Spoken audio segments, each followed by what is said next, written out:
Hello and welcome. Today we are going to work through how to add a person to an image. So as you can see, I have two images open at the moment. This image here, and then this image here. And my plan is going to be to add this person into this image in a way that is convincing for the viewer. To start, I'm going to want to go ahead and grab this person. And to do this, we have a few options. The easiest is going to be to grab the object selection tool. Now, she is on a background here that's going to let us very easily select. So I'm going to click and drag to define where I want to select the object from. It will think about it. And we can see it automatically selects her. I am going to copy this, go to Edit, Copy, and I'm going to click back over to my other image and Edit, Paste. Now that we have her in here, you can grab the Move tool and size her down. She is obviously a little bit smaller than these other two. So I can go up to Image, to Edit, and Free Transform, or Command T, Control T, and size up by clicking and dragging the handle here. Click in the middle here to move down, size up again, and comparing her to this foreground and background figure here, we can kind of use these sunglasses as a way to say that this is just about the same size as this person. So set her down so that she's at about the same level. And I am going to press return to go ahead and commit this image. Now, at this point, this image is fairly convincing, but something that we might want to do is make this even more so by putting her behind these two figures. So to do that, right now, this image is called background. I'm going to double click on layer 1 here. I'm going to call this figure. This is background. And I'm going to click this lock here. This is going to change the background into a new layer called layer 0. I am going to go ahead and double click on that and change it back to background. Because what I'm going to do now is right click or control click on a Mac and duplicate this layer. And it's going to ask me what I want to call this. I'm going to call this figure, so foreground. And now I have a duplicated, it's the same image, so if I poke the little eye here, nothing should change. But I have the foreground and background, and then my figure. I'm going to hide my figure for a minute while I do the rest of this. And this is because with my foreground selected, I'm going to go back up here to the object selection tool. And click on that. And again, we can see it's already kind of figured out what we want. I'm going to click and drag around these two. Wait for it. And it selected them. Now, down here in the bottom right corner, I'm going to click the layer mask.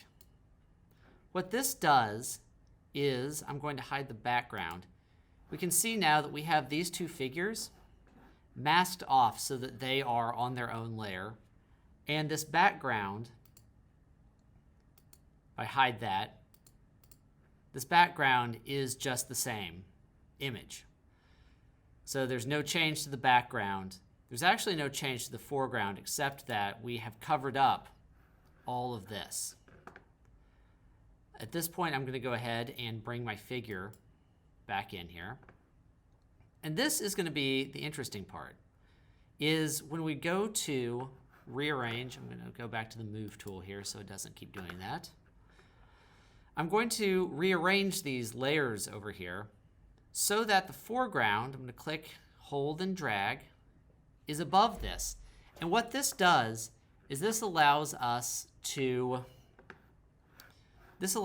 now hide this figure sandwiched between the foreground and the background.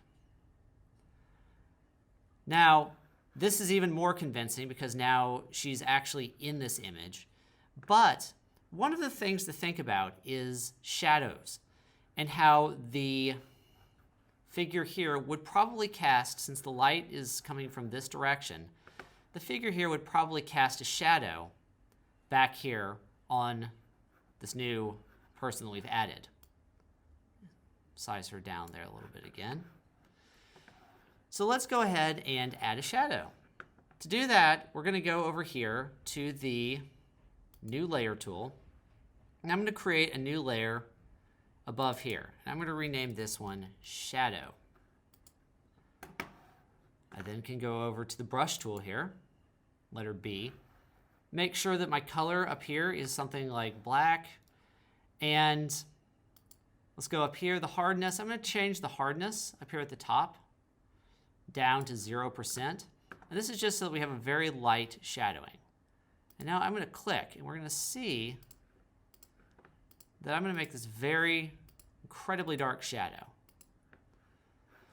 Now, this is okay because right now, this is just a normal layer.